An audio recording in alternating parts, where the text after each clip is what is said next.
My mistress is pregnant with a boy. You're no longer needed, so get out.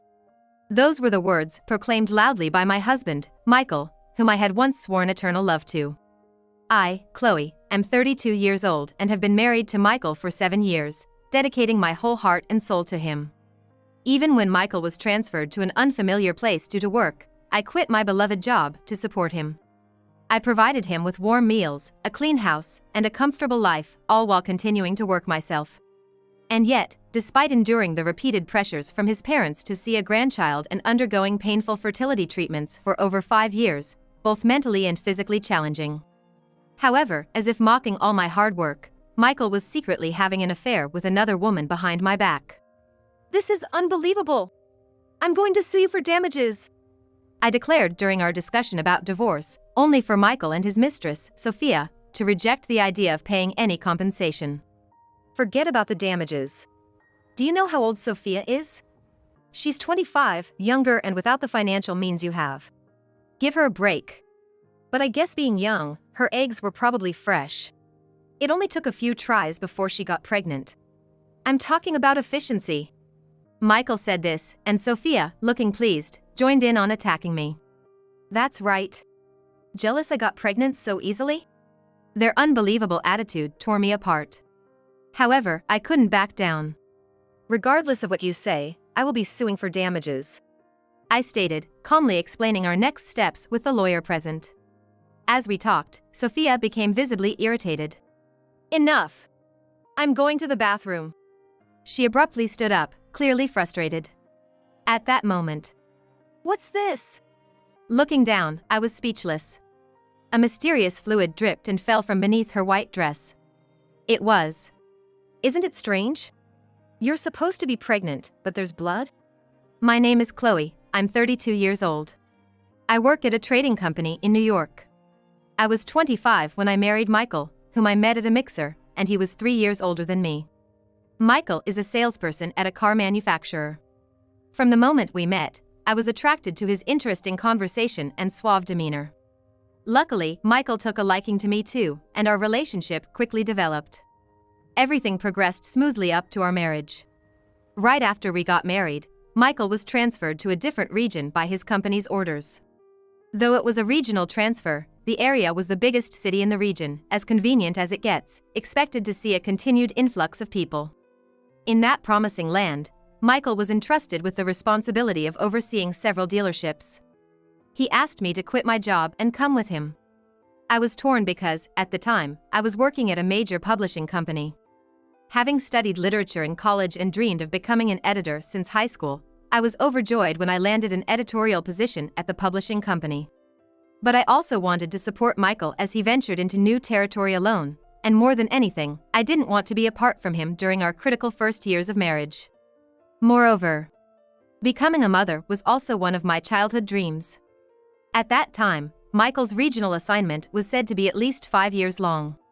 If I let Michael go alone, by the time he returned, I would be 30. Back then, turning 30 seemed so far away, and I wasn't confident about starting a family at that age. So, after much deliberation, I resigned from the company to accompany him on his transfer. "It's a relief that you're coming with me, Chloe. Just focus on our home for a while and support my life. It's stressful adapting to a new environment." Following his words, I decided not to look for work at our new location, focusing instead on our home and trying to conceive. However, having a child proved to be difficult. In desperation, one night, I hesitantly suggested to Michael, maybe we should start considering fertility treatments. He glanced at me and said sharply, "Sure, we can do that, but use your savings for it." His words were a shock. But there was no helping it. Eventually, I started using the savings I had accumulated from working at the publishing house before marriage to pay for visits to fertility clinics. Michael's cooperation was crucial for the fertility treatments. Yet, no matter how many times I talked to him about it, he failed to show understanding. "Why do I have to schedule our intimate life around some doctor's orders? If there's real love, shouldn't conceiving happen naturally at any time? It must be a defect on your part, Chloe, that we can't do what normal couples do." Having followed him to a region where I had no friends, the words of my husband, whom I thought I could believe in, gnawed at my heart. "Once again, my period has come this month. Why is it that all our friends' wives can get pregnant, but Chloe can't? You've been really on edge lately, and it's been a hassle for me too. Why don't you find something else to focus on? Following Michael's suggestion, I stopped focusing solely on our household and went back to work. Returning to work life after a while, I found a part-time administrative job at a local small business, where my days were filled with making coffee and photocopying. The company had many older employees, yet it seemed like they had the mental age of children, quick to gossip about anyone who stepped away from their desk. It was that kind of environment. Right after joining, I found myself wishing I could get pregnant soon and leave this company behind. But despite pleading with Michael for his cooperation and trying both artificial insemination and IVF, our situation remained unchanged, and I couldn't get pregnant. In the end, all our efforts were in vain, and 5 years into our marriage, I turned 30 without having had a child. Chloe, dear. It's such a shame. You were young and healthy, and now you're suddenly 30. Even though late pregnancies are more common these days, weren't you taking it a bit too easy after getting married at 25? With Michael's earnings, you've only been dabbling in work. You have all this free time, so why can't you show us even a single grandchild? We're working full-time over here. Each time we visited his parents, the insults continued to get worse, moving beyond mere snide remarks about not being able to have children. Michael's parents are in their 50s, still in the prime of their working lives. Both high school teachers, they hold a strong belief that being a responsible adult means continuing to work while having children, so they couldn't understand me at all for not being able to get pregnant while only working a part-time job. However, Michael would just stay silent and pretend not to notice during such times. Because of this, our rides home from his parents' house were always filled with arguments. We might be at our breaking point. That's what I started to think a year ago, when I was 31. That's when, a bit later than planned, Michael was able to return to New York. Chloe, I've been promoted. It's all thanks to you for supporting me in unfamiliar places for 6 years. Michael. That's great. I'll make you a special dinner to celebrate. It was a ray of hope that finally shone into our home, which had been filled with gloom for so long. From that day on, it was as if all our past troubles were a lie, and we began talking a lot more. Our meals at home and weekend dates increased, and even our nights together. Wow, what a lovely condo. We're going to live here? Of course. You've been through a lot, Chloe, so I rented a nice apartment in New York for US. Life in New York started off smoothly.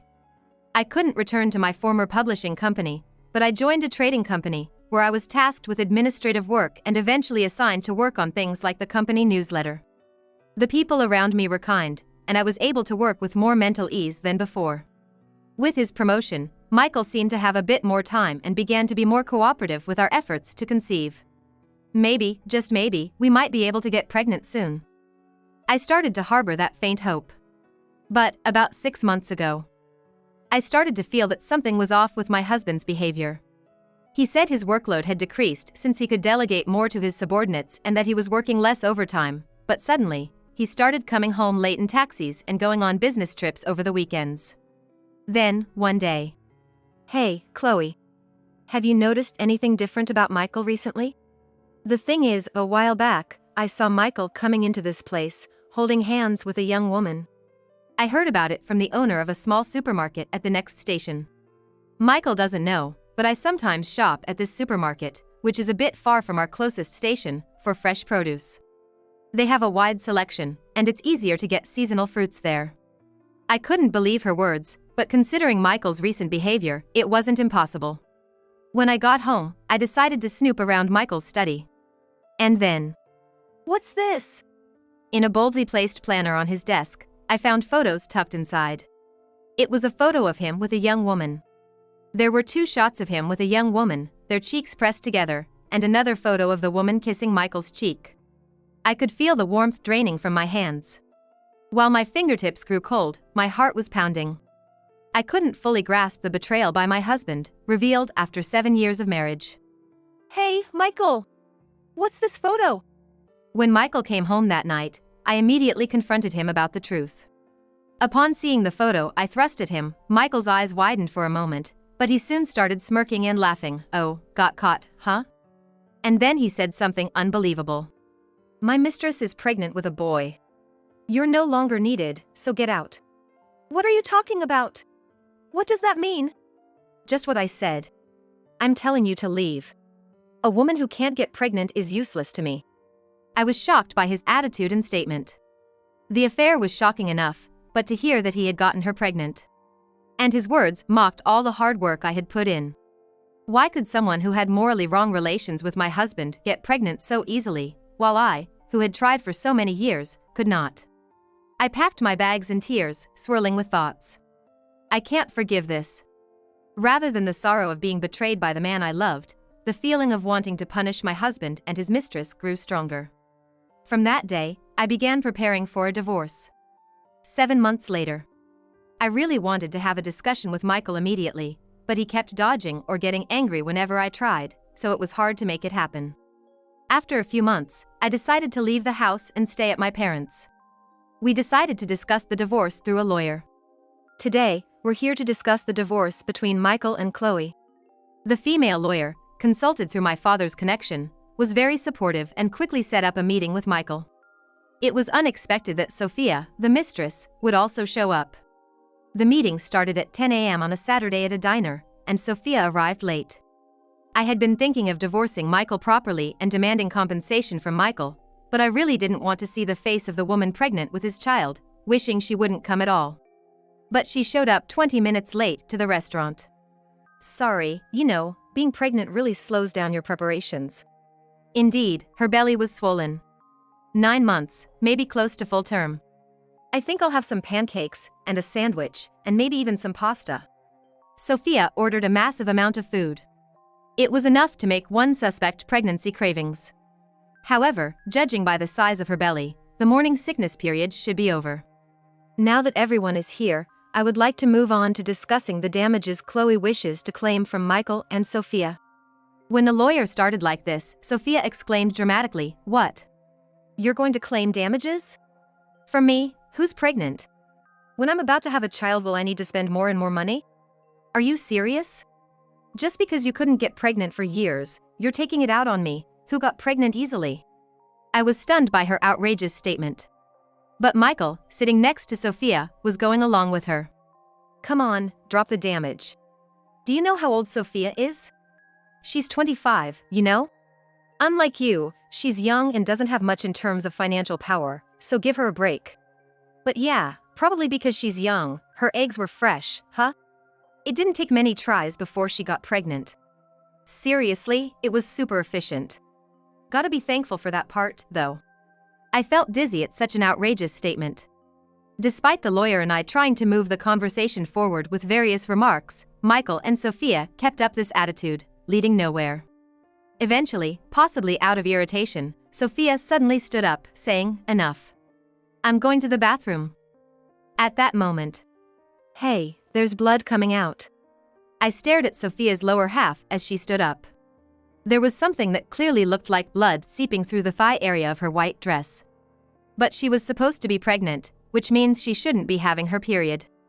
Besides, along with the blood, there was a lot of fluid that looked like water dripping down, indicating something was wrong. "What's this?" Sophia immediately panicked. The sight of the blood suggested something might have happened to the baby. Michael, too, was flustered, asking, "Sophia, are you okay?"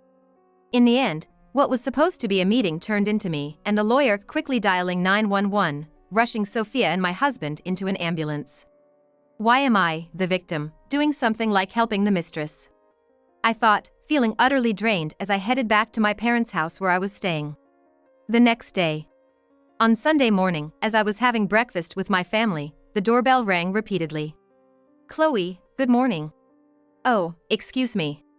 Should I say I'm home?" As my parents greeted him at the door, stunned, Michael barged into the living room. "You know what's funny? It turns out Sophia was lying about being pregnant." Michael started explaining, laughing carelessly. He met Sophia a few months after he started working in New York. Sophia worked at a cabaret club frequently visited by Michael's company.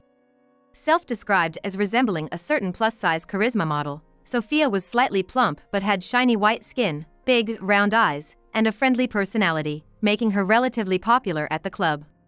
During a farewell after a dinner party, Sophia leaned on Michael. Elated from his promotion to New York, Michael was taken by her soft skin and plump lips and ended up inviting her to a hotel. That's how it all began. And on one of their nights together, Sophia, usually quite lively, seemed unwell that night, repeatedly rushing to the bathroom to vomit. "Sophia, could it be you're pregnant?" At the time, Sophia didn't answer. But a few days later, she confessed, "I tried a pregnancy test, and it turns out I am pregnant." At the time, Michael was incredibly happy. Returning to New York meant being closer to Michael's parents again, and the pressure from them to show us a grandchild intensified. "If we have a kid, I'll marry Sophia." My parents would be thrilled. He was over the moon with this idea. Finding out later that the baby was going to be a boy only added fuel to his misguided enthusiasm. However, Sophia wasn't actually pregnant. At 25, Sophia was looking for a time to quit the nightlife job. Having slept with Michael after a day she vomited due to overeating, a misunderstanding led her to think, "I can use this to get married." Being a food lover, she began eating more and gaining weight to feign pregnancy. Yesterday's incontinence was due to stress urinary incontinence caused by obesity pressing on the bladder. The blood was because she was actually having her period. Man, she was a real piece of work. I was worried she had a miscarriage or something, but to think she wasn't even pregnant. Of course, I've broken up with her cleanly. Michael disparaged Sophia. He then held my hand, saying, "I misunderstood this time, my bad. Chloe, let's continue with the fertility treatments together. We're a couple, after all. Let's cancel the divorce." The words he spoke felt oddly distant, as if coming from far away. Why had I endured painful fertility treatments for years for a child with such a man? I couldn't help but laugh, finding my past self foolish for being so angry. "Chloe! Thank you. You'll give us another chance, right?" Seeing me laugh, he mistook it as acceptance to revoke the divorce. Michael, moved to tears, tried to embrace me.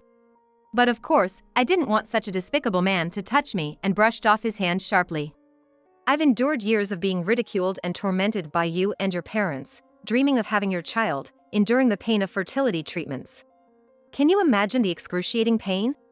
The artificial inseminations I begged you for, using my savings over and over, how I felt every time they failed, you'll never understand, not that you'd try. There's no way I could start over with someone like that."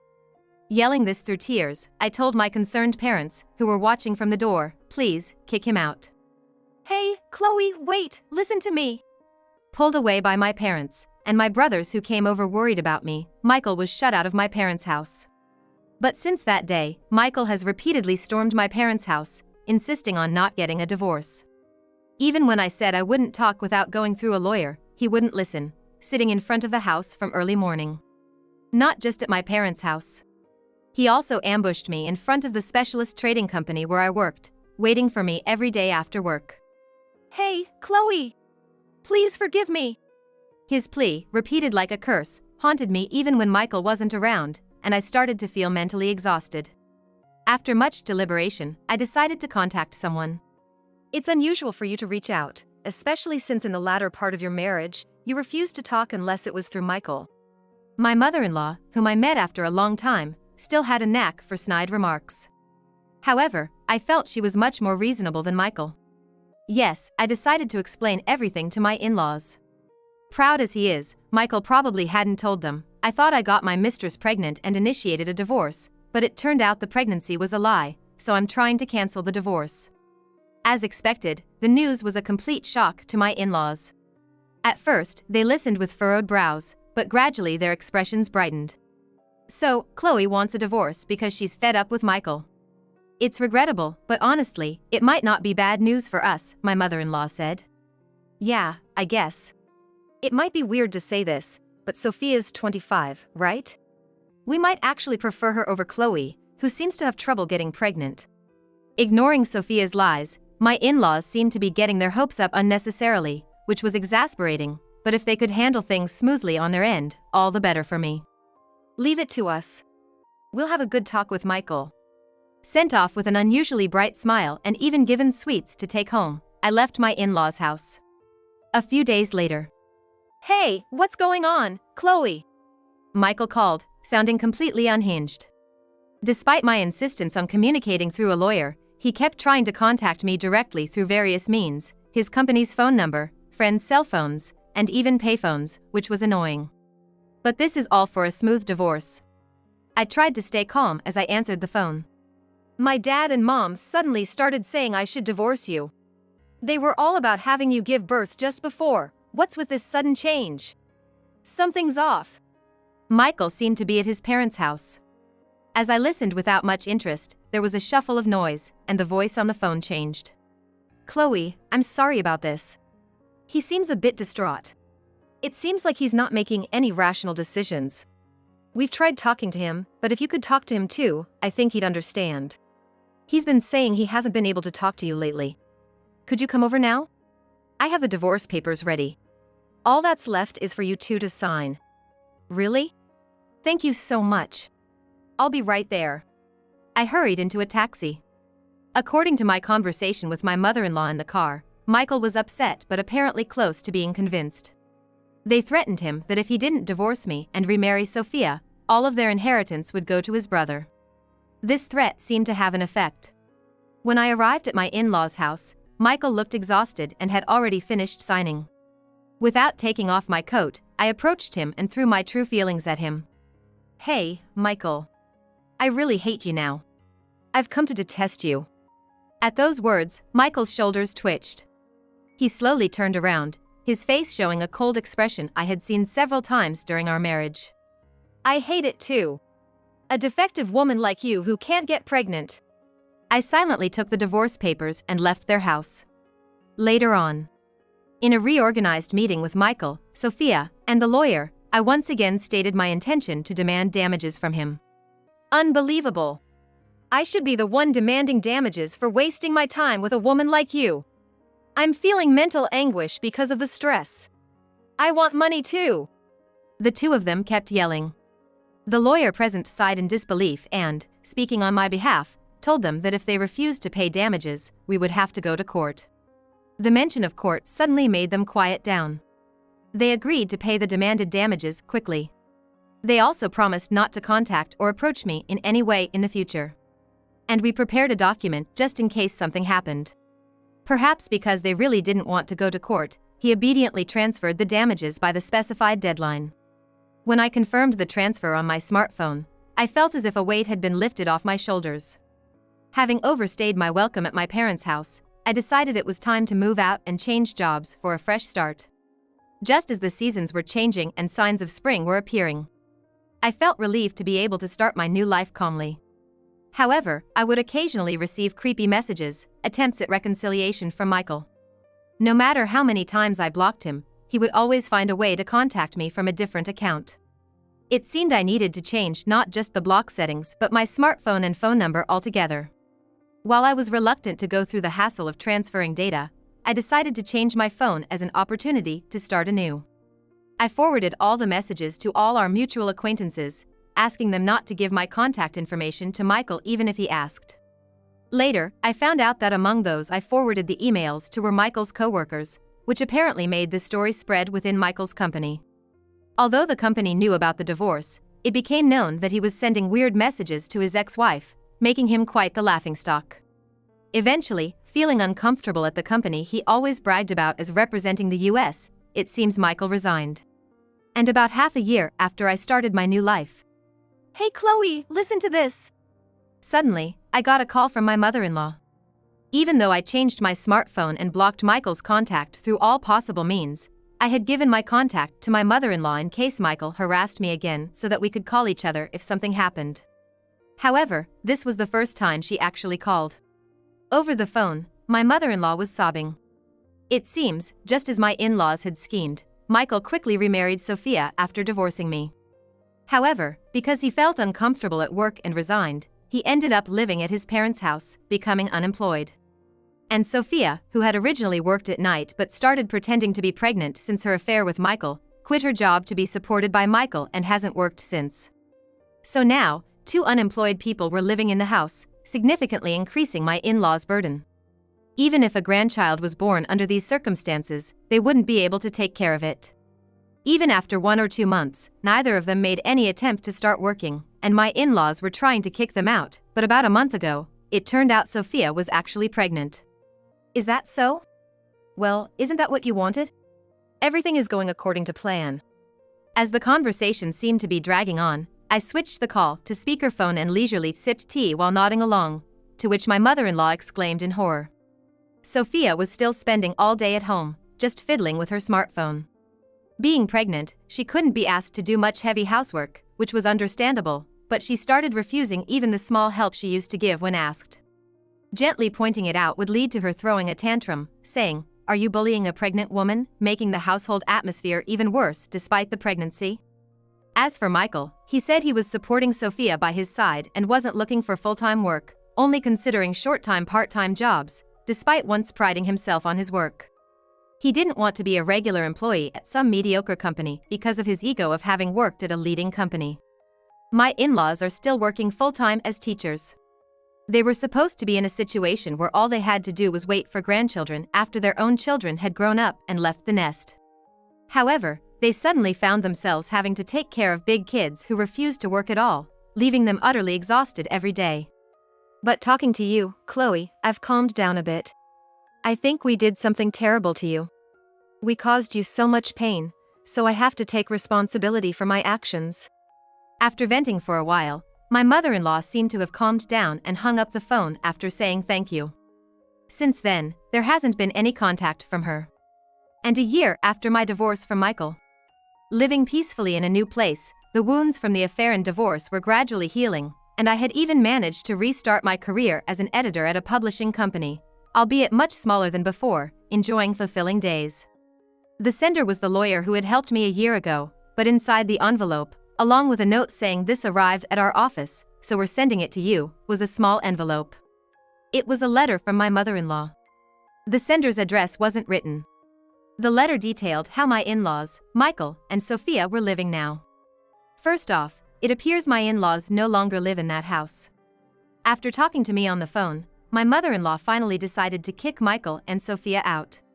They took back the keys they had given them, covered the windows from the inside like barricades, and made it impossible for them to enter. However, as one might expect, it wasn't that simple. "Hey, Mom! Are you abandoning me? Leaving a pregnant woman out in the cold, what if something happens to the baby? You'll be cursed." As expected, the two made a scene in front of the entrance, leading to awkward stares from neighbors and noise complaints to the police. Finally breaking down, my in-laws sold the ancestral home and land, which they always talked about so proudly as our family has protected this land for generations, every time they visited. They physically cut ties and have now fled to a distant place. From phrases in the letter like "the air here is fresh" and "we're growing vegetables," it seems they're living somewhere rural. While my in-laws have cut ties with Michael and Sophia, it seems they hear about them through Michael's younger brother. Abandoned by my in-laws and cut off from income, Michael reluctantly rented a place nearby and took a full-time job in sales. It's a small company but with a long history, apparently supplying lots of screws to major corporations. For Michael, who used to hustle in sales at a super famous car manufacturer, selling screws, a minor part of cars, felt beneath him, and he showed no motivation or good attitude, causing the company trouble in dealing with him. As for Sophia, though she safely gave birth to the child, her parenting is lackluster. She spends her days on her smartphone ignoring the child, does almost no housework, leaving the house always dirty, and fights were incessant. Then one day, Sophia ran off with all of Michael's savings, leaving only the signed divorce papers on the desk. The letter from my mother-in-law ended with, "I truly regret the trouble we caused Chloe. Please, have nothing more to do with my son and find happiness." Although I struggled with my mother-in-law during our marriage, reading that line made me feel as if my hardships were slightly vindicated. I occasionally hear from friends that Michael is actually seeking information to reconcile with me. Fortunately, Michael's abnormal behavior has been communicated throughout all my social circles, so no one engages with him, and he doesn't know my whereabouts, allowing me to live peacefully. After finishing reading the letter from my mother-in-law, I thought to cherish my current life and live positively moving forward.